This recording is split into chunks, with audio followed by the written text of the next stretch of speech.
Thank you for joining Wars of the Roses. And this is Squin De Flexian from the Encyclopedia of Freemasonry by Albert G. Mackey.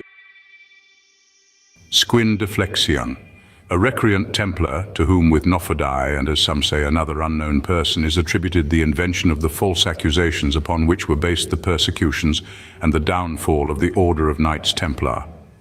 He was a native of the city of Béziers in the south of France, and having been received as a Knight Templar, had made so much proficiency in the order as to have been appointed to the head of the priory of Montfaucon.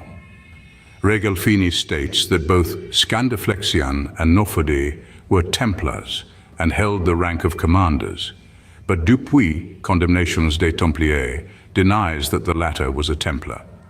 He says, "All historians agree that the origin of the ruin of the Templars was the work of the prior of Montfaucon and of Noffodei, a Florentine banished from his country and whom nobody believes to have been a Templar.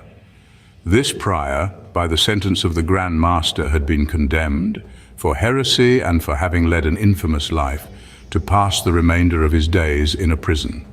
The other is reported to have been condemned to rigorous penalties by the Provost of Paris."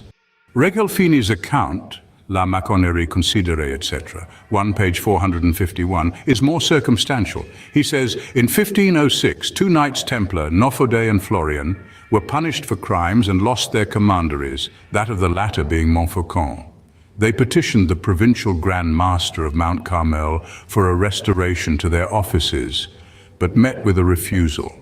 They then obtained an entrance into the provincial Grand Master's country house near Milan, and having assassinated him, concealed the body in the woods under some thick shrubbery, after which they fled to Paris. There they obtained access to the king, and thus furnished Philip with an occasion for executing his projects by denouncing the order and exposing to him the immense wealth which it possessed. They proposed the abolition of the order and promised the king for a reward to be its denouncers. The king accepted their proposition, and assuring them of his protection, pointed out to them the course which they were to pursue.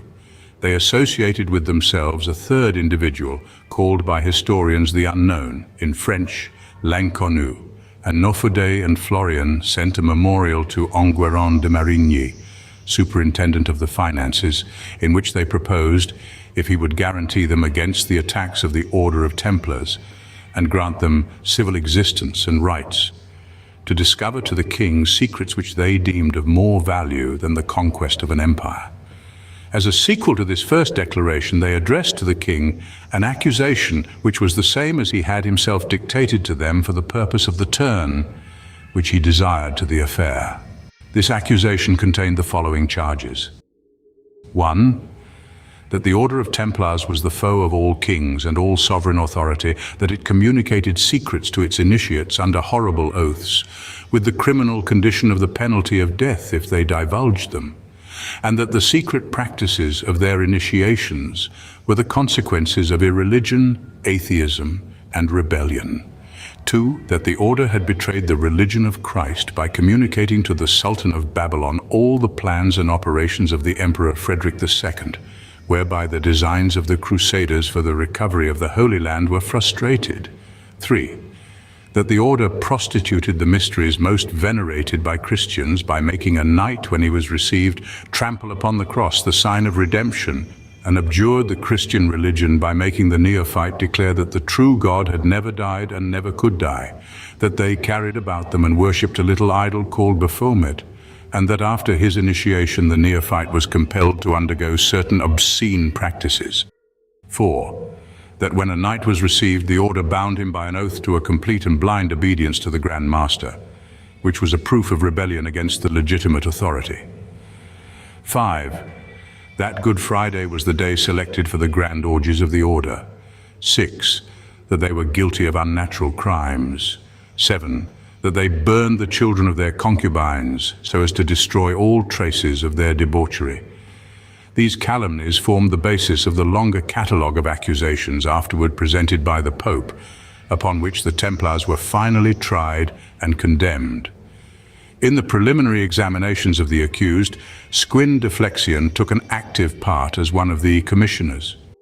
In the pleadings for their defense presented by the knights, they declare that knights were tortured by Flexian de Béziers, prior of Montfaucon, and by the monk, William Robert, and that already 36 had died of the tortures inflicted at Paris and several others in other places. Of the ultimate fate of these traitors, nothing is really known. When the infamous work which they had inaugurated had been consummated by the king and the pope, as their services were no longer needed, they sank into merited oblivion. The author of the Secret Societies of the Middle Ages, page 268, says, "Squin was afterwards hanged and Noffodei beheaded, as was said with little probability, by the Templars." Hardly had the Templars, in their prostrate condition, the power, even if they had the will, to inflict such punishment. It was not Squin, but Marigny, his abettor, who was hanged at Montfaucon, by order of Louis X, the successor of Philip 2 years after his persecution of the Templars. The revenge they took was of a symbolic character, in the change of the legend of the third degree into that of the Templar system, when the martyred James de Molay was substituted for Hiram Abif. The three assassins were represented by Squin De Flexian, Noffodei, and the unknown.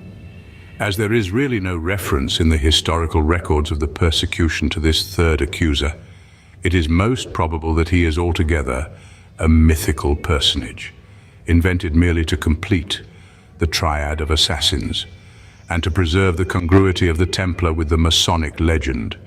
The name of Squin De Flexian, as well as that of Noffodei, have been differently spelled by various writers, to say nothing of the incomprehensible error found in some of the oldest French cahiers of the Kadosh, such as that of de la Hogue, where the two traitors are named Gerard Tabe and Benoit Mehui. The Processus contra Templarios, or Proceedings against Templars, calls him Esquius de Flexian Debiterius, and Renouard always names him Squin de Florian, in which he is blindly followed by Regalini, Ragan and Thori. But the weight of authority is in favor of Squin De Flexian, which appears to be the true name of this Judas of the Templars. Thank you for watching, and please don't forget to share, like, subscribe and comment, and if you can please consider donating to Wars of the Roses. Links to PayPal and Patreon are in the description. Thank you so very much.